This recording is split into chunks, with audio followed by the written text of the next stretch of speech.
what's up? Hello. If you're new here, my name is Kayla and you are watching Kayla's Bookish Vibes. Today's video is going to be a reading vlog. I've actually been filming this video for weeks at this point, and that is because I'm a mood reader and my mood just kept changing. I knew that I was in the mood for fantasy, but I didn't know what type of fantasy. As you can tell by the title, we did eventually land on YA fantasy written by Black authors. That is what today's video is going to be about. I did also realize that I never filmed an intro for this video. I just picked up my camera and started filming. So now that we've got our proper intro out of the way, let's go ahead and get into today's video.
Hey y'all, I have been doing probably not the best job with this reading vlog. I haven't been doing the best. I wanted to give you guys an update on how I am loving Forged by Blood, book 1 of the Tainted Blood duology.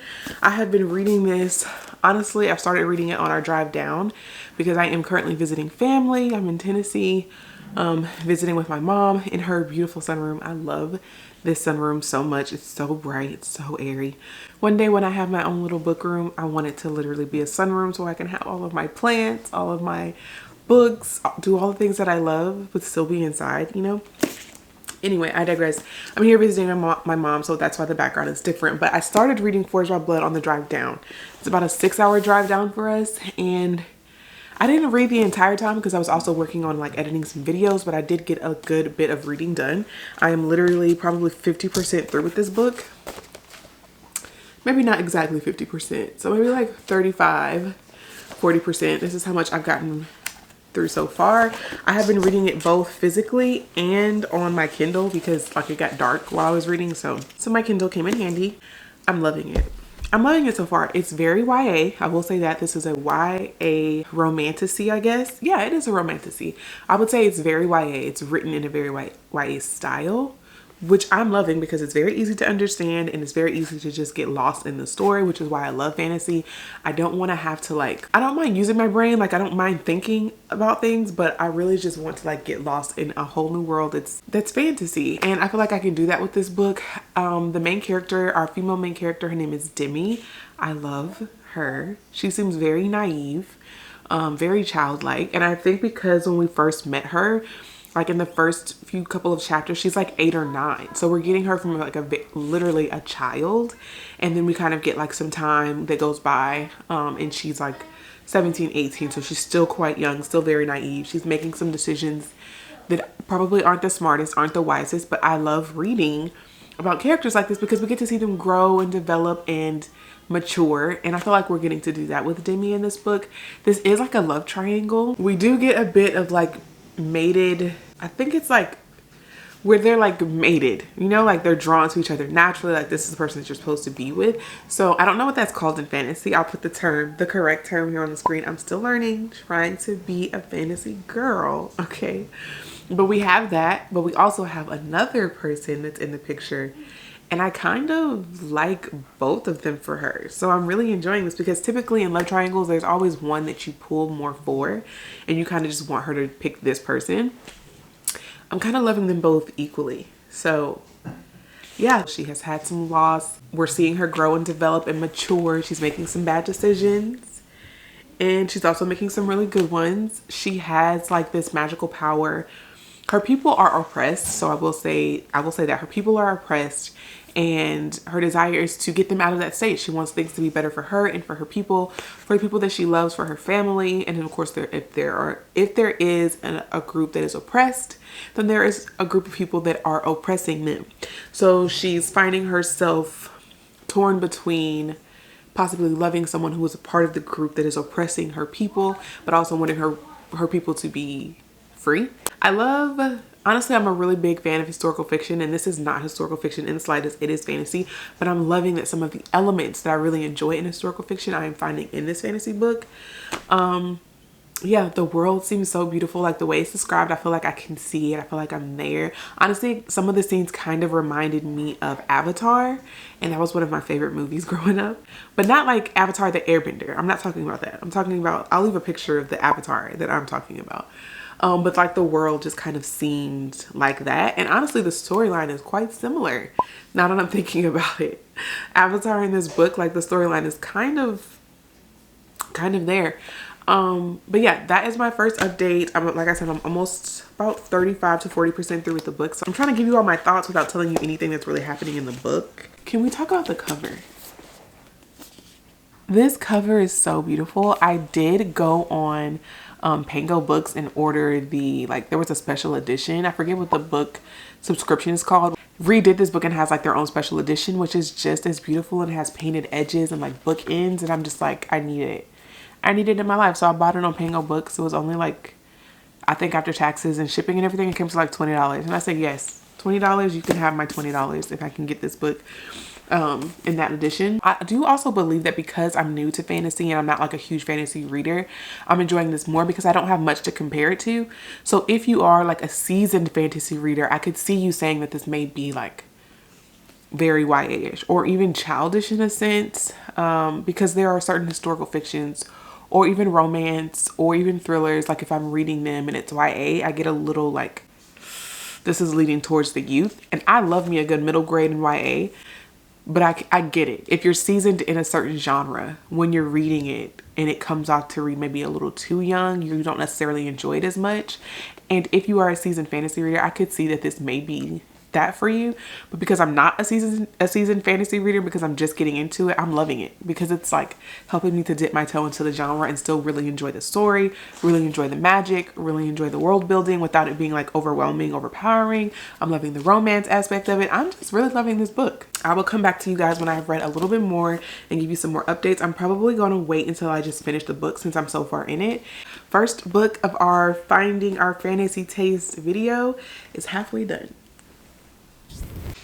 Alright guys, I wanted to give my final thoughts on Forged by Blood. So I ended up landing on a star rating of a solid 3. This was a very mid fantasy book. I will say, because I am new to fantasy and I haven't read all the tropes there are to read in fantasy, which is why I started reading a YA fantasy as well. I really enjoyed this book for what it was. It was a young adult fantasy and it felt like a young adult fantasy. I enjoyed it. I enjoyed it though. I enjoyed the world that we were in. I enjoyed the world building. I think I got a better grasp on the magic system just a little bit, although I will say I hope in book 2 we get an even better grasp on the magic system. I do know that Demi, our main character, has blood magic, but I'm not really sure all that entails. Like, what are Demi's full capabilities? I don't believe that we got to see that in book 1, and I'm hoping that in book 2 we get a full grasp of what she can actually do. I will say something I didn't like about the love triangle. She ended up with who I knew she would end up with just because of the type of trope that was used. But Demi was very rude, honestly. She was rude to the guys in this book, and I do wish that she would have maybe treated them a little better. There was a part where she ended up kissing like both guys, but like in front of each other, knowing that they both liked her and was waiting for her pretty much. Essentially both men in this book were waiting for her to choose who she was going to be with without necessarily saying that that's what they were doing. So I thought it a bit cruel to do that. She was ruthless, I guess, when it came to that. I gave this book a solid 3. Would I recommend this? I would recommend this to a young adult. I don't think I would recommend this to a seasoned fantasy reader, I wouldn't recommend this. But someone who is just trying fantasy for the first time or wants to see if they like the genre, I would recommend this book because I feel like the pacing is perfect for a newbie. The world building is perfect for a newbie. It's not like going to go over your head. You're going to be able to grasp and understand everything. So this was perfect for me. Now I do know that I can handle something a little more difficult, a little more a little more fantasy-ish. But for what this book is, I think it did what it needed to do. I do think the ending wrapped up nicely to where you would be satisfied with the ending, but it also leaves room for more. And I do love the fact that this is a duology, because if it was anything more than 2 books in this series, I don't think I would continue it. But because I know that what needs to be said can definitely be said and wrapped up neatly in book 2, I do want to continue this series, and I will get the second book once it is released. So those are my thoughts on Forged by Blood. Let me show you the no regrets for getting the special edition, because honestly, cover girl status. Easy, breezy, beautiful with this in my life. I just love the cover and the sprayed edges. Demi, come on, no regrets for getting the special edition, the Fairy Loot special edition. I got this on Pango for 20 bucks. Okay, I did not get a subscription specifically for this book. Now, I haven't quite decided which book I'm going to read next because my mind keeps changing. I'm such a mood reader, and there are a few books that I really want to get into. These are our options though. I'm going to give you our options. So our first option is Powerless by Lauren Roberts. I've been seeing a lot of girlies go up for this book on BookTok. So I'm going to see if this is something that I can get into. I read the first chapter, and so far, I mean, there's nothing really given in the first chapter except our main character, and I can't even remember her name. But I'm interested. And then Feybound, which this is a new release as well. And I haven't seen as many people talking about this book, but I'm really interested in this book. And this is by Sarah El Larafi. I don't know if I said that right, but it's between these two. I can't decide. So I think I'm going to read the first chapter of this book as well and see which book just intrigues me more and then go from there. So not sure which one I'll read next, but you'll find out in like 3, 2, 1.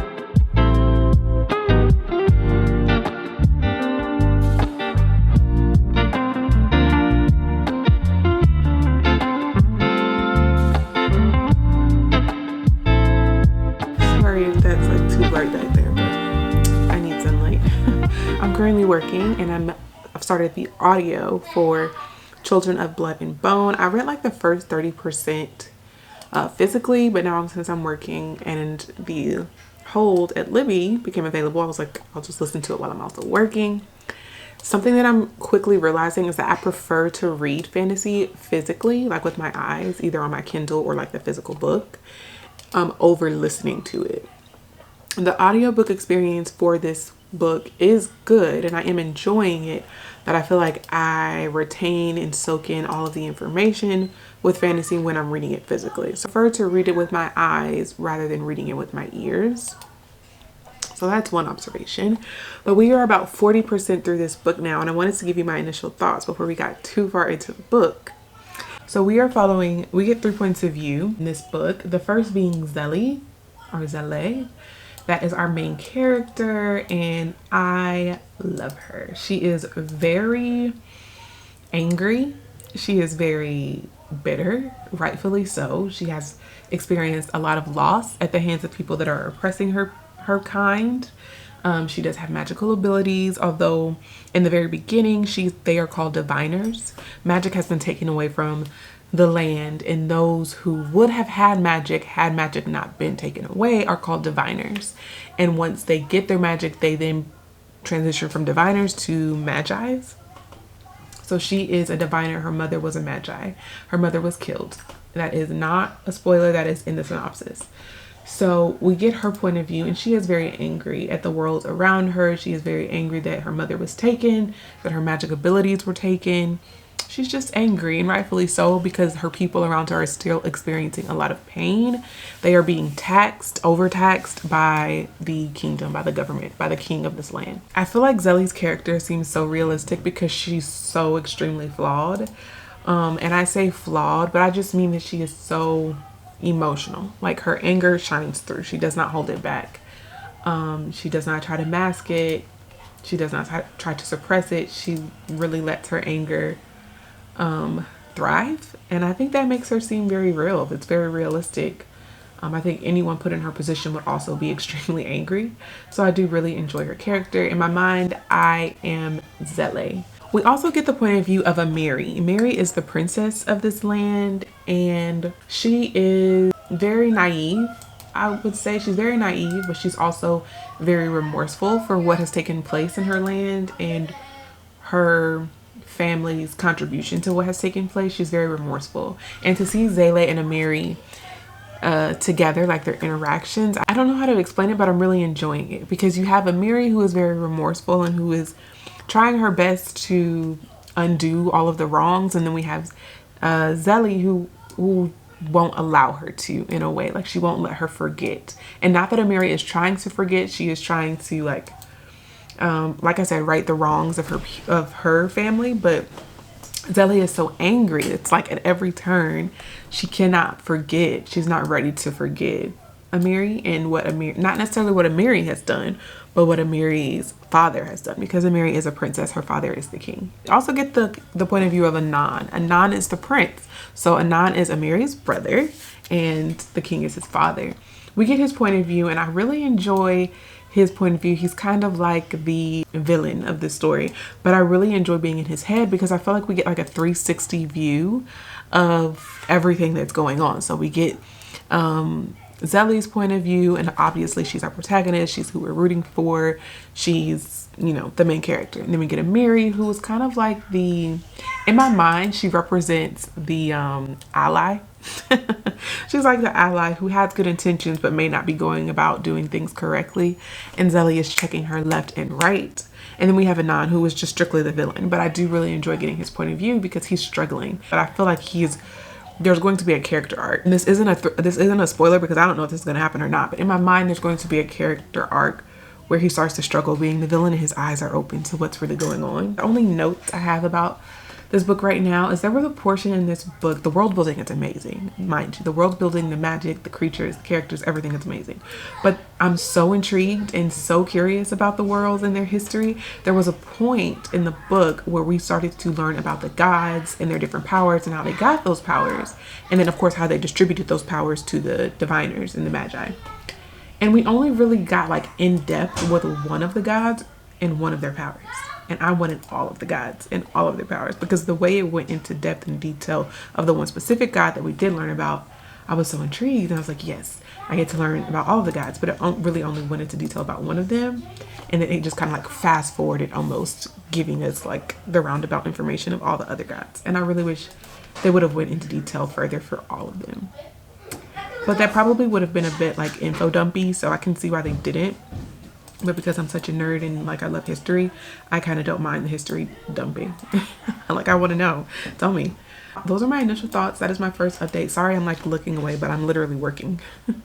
And I wanted to give you guys this update before I got too far into the story, because I'm probably going to just continue listening on audio while I work today.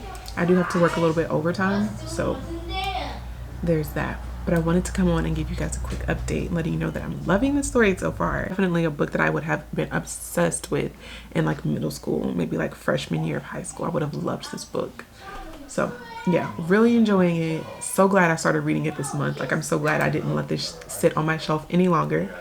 And yeah, I'll come back to you guys when I have a little bit more thoughts, and we'll do another update soon.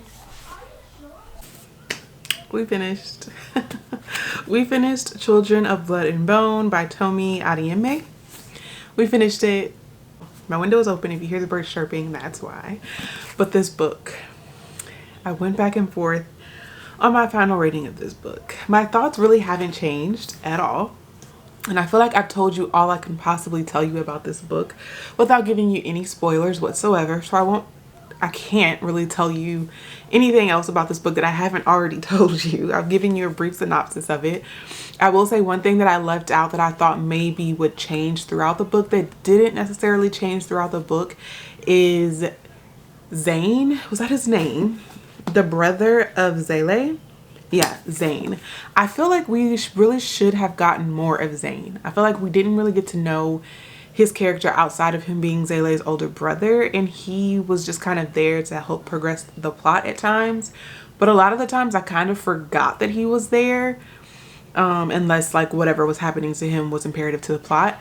But I feel like that was the one character we didn't get fleshed out, and we also didn't get his point of view. I don't necessarily think we needed his point of view, but I do wish that we got to know more about him as it pertains to like him as an individual and not an extension of Zélie.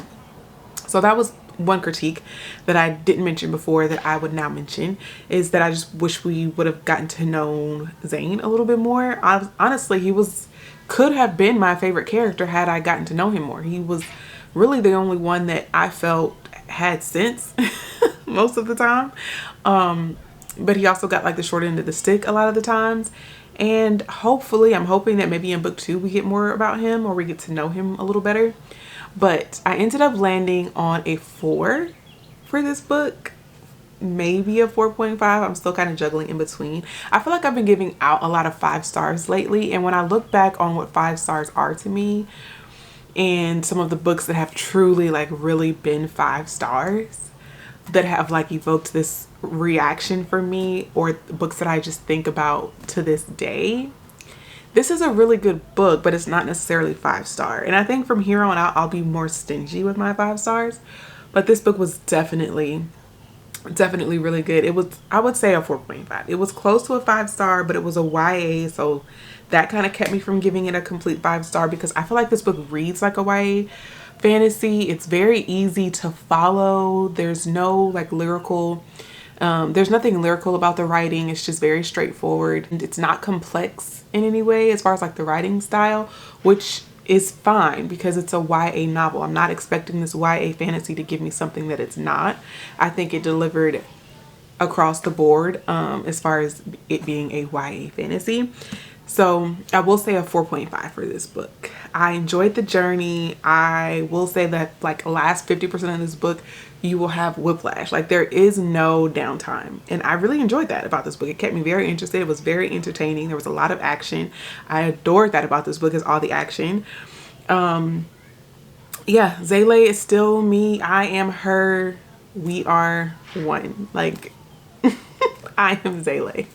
Now that I have finished this book, I've also pulled out Forged by Blood, which is the other book that we read in this video. I want to compare them because there are a lot of things that I feel like they had in common, but one stood out more and I felt did certain things better. So in Forged by Blood, actually in both of these books, there's a lot of things that were similar. In both of these books, the main characters are young women who have lost their mothers.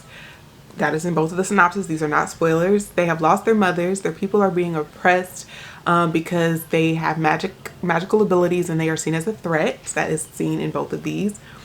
There is a romance aspect to both of these books, although I will say I enjoyed romance better in this one than I did necessarily in this one, even though I feel like on this one it was focused on more. And these are both YA fantasies based on African mythology. And I didn't realize it until literally I was done reading them. I was like, and I was thinking about, you know, my ratings for both. There's just so many things that you could draw from both of them that were very similar. But this one just did it better for me. It did it better. The action was better. The main character was better in my opinion.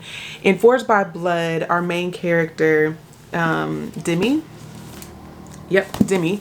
Demi was very passive to me. She wasn't aggressive enough for my liking, for her people to have been going through so much. Even like in her present day, they were still going through so much, and she was just so forgiving, and she didn't want to necessarily do what was necessary to get her people out of the situation that they were in. Whereas Zélie was about that life, and anybody can get it. Anybody could get it with Zayla, and that's me. Like, anybody can get it when it comes to my family, when it comes to my loved ones. Anybody can get it. It was coming out. She was straight for blood, and I loved that about her. She was, I guess, more of a morally gray character, whereas Demi was not. She was just straightforward, like a protagonist through and through, very pure-hearted. So if you're into that, you know, you might want to reach for that one, this one more. So yeah, I would say this one I enjoyed better. I enjoyed them both, but obviously this one was given a 4.5. We're going to land on a solid 4.5. This one was given a 4.5, and I believe this one was given a solid 3. So both still really good. I enjoy my time with both of them. The fact that I am 31 years old and I'm able to read fantasies written by Black authors about Black people, it's just really exciting for me, because when I was a kid, this was not available. This was not a thing. I could not go to my little library in my school and pick these books up. I couldn't go to my public library and pick these books up. But now that I can, I'm just like, I'm eating them all up. So those are my thoughts on these two books. Please let me know if you read these books down below, especially if you read both of them. And let me know in the comments, without giving spoilers to anyone who may come across your comment, what you thought about both of these, comparing them, and which one was your favorite. So yeah. That's going to be our video for today. Thank you so much if you stuck around to the end. If you did, leave this emoji. Since we're reading fantasy, please leave this emoji to let me know you watched to the very end. And I will see you all in my next video.